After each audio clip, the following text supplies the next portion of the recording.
wala na ngang balak ito ngang si Amelia na gumaling sa kanyang sakit na cancer dahil ayaw nga niyang magpa-chemotherapy. Kaya naman nga't nag-aalala ang kanyang doktor at ito ngang si Dara.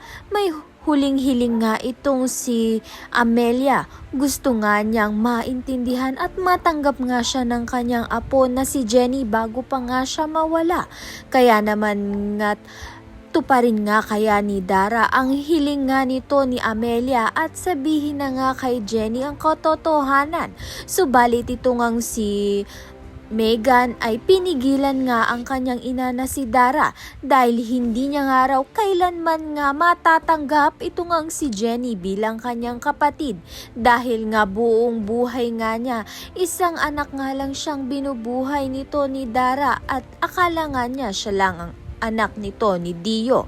Sa kabilang banda naman nga si Jenny na nga rin mismo ang nakadiskubre sa kanyang tunay na pagkatao dahil hindi pa nga nadidelete ni Perry ang mga pinag-usapan nga nila sa cellphone ni Minchi.